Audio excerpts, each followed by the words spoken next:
All right, we'll open up questioning for Justin. Second row right, Tony from the Ozone. Justin, a long time ago, it seems you were committed to Penn State. You're here now. What was it about Penn State that you thought was right for you? And then now that you're here, what has been right about Ohio State for you? I thought I had a great relationship with all of the coaches there, and the offense was doing great at the time. Coach Moorhead he was there at the time. And, he's a great coach, great offensive-minded coach. So I just thought my ability to play and then my relationship with the coaches and all the other commits would eventually, help me become a better player. Just all those players that we had committed there at the time. It was just I had a great relationship with the coaches and the players, and so that's why I committed to it. And then obviously Ohio State, you feel you made the right decision here. When did you, after getting here, when did you really realize that this was the best decision for you? There were little times and places where I thought I made the right decision. So it wasn't really one set time where I completely knew, but it was just kind of just a feeling, just the family atmosphere here and the brotherhood we have here kind of just made me realize that this was the best decision. Front row right, Austin from Letterman Row. And Justin, Coach Day was talking about just the routes and the way KJ Hill gets open, how effective that makes him. When did you realize he could be a real reliable guy for you? As soon as I got here, Coach Day and all of the other offensive coaches just told me he was one of the better receivers on the team, and I think KJ is one of the smarter receivers on the team. He definitely knows what to do. Very great, especially in zone defenses. He does a great job of finding the open zones, and even when I scramble, he does a great job of just kind of mirroring me and just trying to find the space to get open. When you have to stand in there and take a shot to deliver a touchdown ball, everybody talks about you running and being tough there. Are those the ones that really make you proud as a quarterback when you have to take a in the pocket and throw something? I think those are the ones that feel the best, because you throw it up, you get hit, and you don't even know if it's a completion or not. So you kind of just wait on the ground and see what the crowd does. So just based on the crowd's reaction, that kind of it definitely, definitely feels the best for me. So. Right next door, Tim, Letterman Row. Yeah, look, I got like 100 questions. I'll ask a couple. Going into a game like this, like against Wisconsin, it was coming up, on this. Is there a sense by you that it's a whatever it takes approach? I would think there might be games where they're cautioning you against running too much and things like that. But what is just your sense this week? Is it whatever it takes from your position? I think that's for every game with me, whatever it takes. Because I'm willing to do whatever it takes to win every game. So. It's not really certain games. I think when the coach needs me to do certain things or the team needs me to do certain things, I'm willing to do it.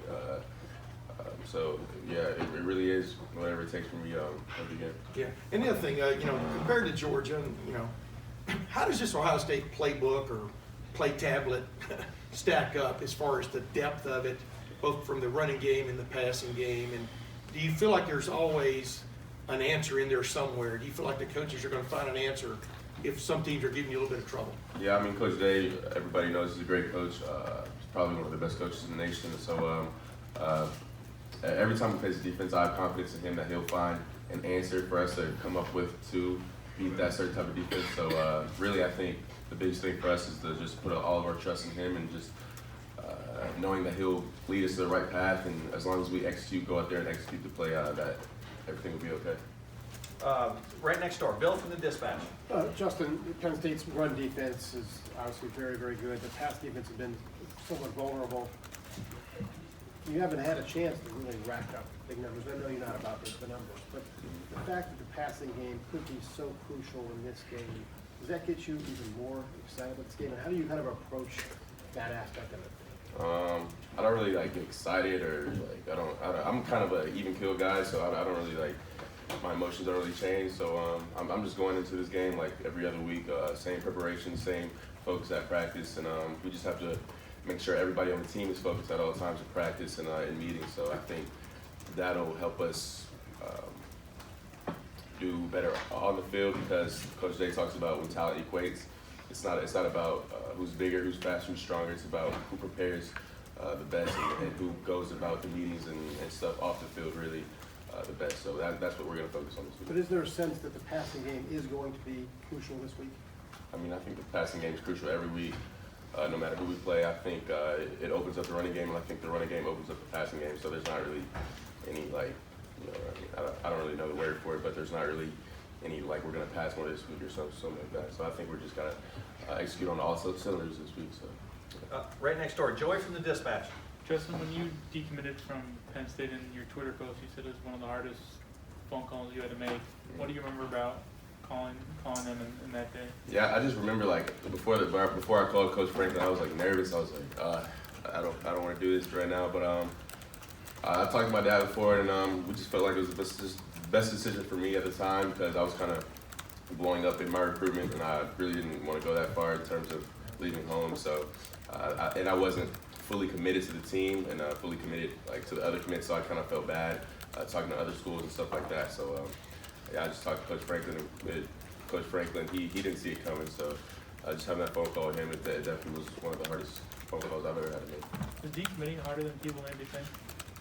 I think based on your relationship with the coaches, because me and him had such a good relationship, and I had such a good relationship with Coach Moorhead. I think just the relationship you have with the person, like that, like makes it harder. So it might be not as hard for a person who doesn't have that good relationship with their coach. So it's like it's really like breaking up with your girlfriend. Say if you have a good relationship with her or whatever, you don't want to break up with her, but you might have to because there's some circumstances outside. So. Front row left, Mitch from the AP. Justin, you had talked several weeks ago about how you were taking all your classes online.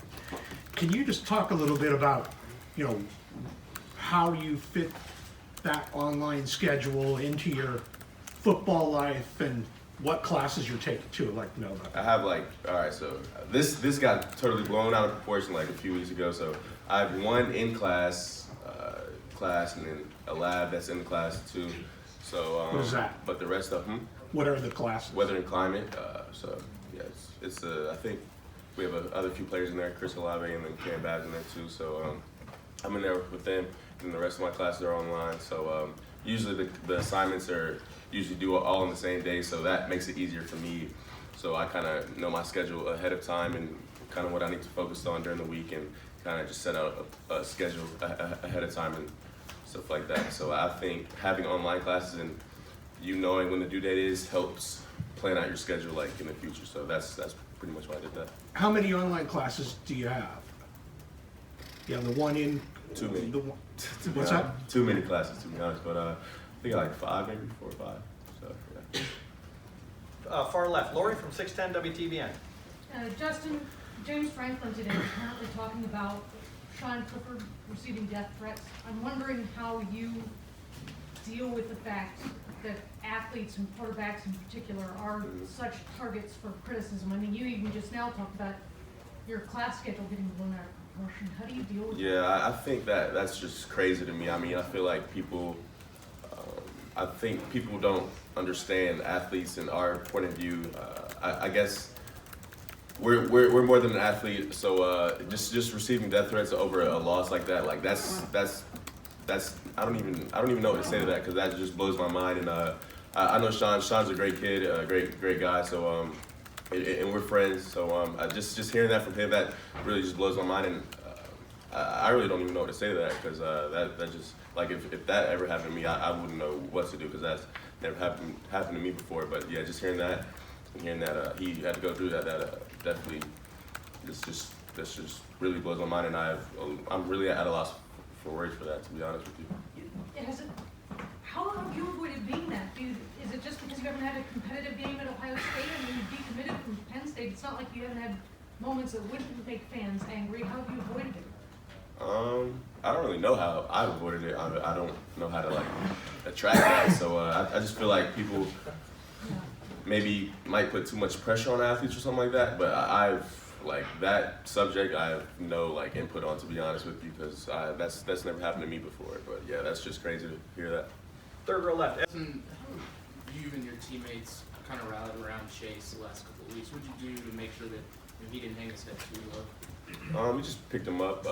We knew we know he's a strong guy inside, and he has brothers all around here in a family that supports him. So we're just around him, kind of encouraging him and saying that we got your back. So just going out there and playing for him, I think that was a big part, and kind of just proving to ourselves that fighting through adversity and playing through adversity helps us as a team. And I think it just made us stronger as a team. What was it like to see him back in game prep this week? I mean, he's been no, he didn't practice that week, but just seeing him is back, of course. Of course, there's a little trash talk across the field, so just seeing him back is fun, and just getting to interact with him, of course, it's always a good time.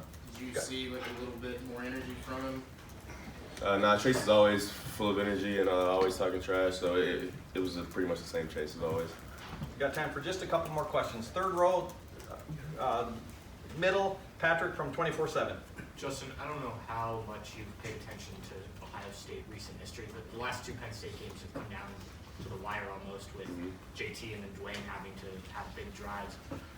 Coach Day was talking about you needing to be able to do that if it comes down to that. This one, how comfortable are you? We haven't seen you have to do that a lot this year at all, really. How comfortable are you in those late game situations, and how do you kind of envision those playing out if you have to do that? Same as always. I mean, I'm not gonna play any differently, whether it's the beginning of the game or the end of the game. I think every time we step on the field, our goal is to score. I don't think being later in the game puts more pressure on me, especially if it's late in the game. You've already played a full game with them. Like, you don't have to have any more pressure on you. So really just go out there, trusting the coaches, trusting the players. I think that's a big thing in late time, in late games. So not really doing anything different, just going out there and doing what we always try to do, and that's score. And when was the last time you had to drive the field late to win the game?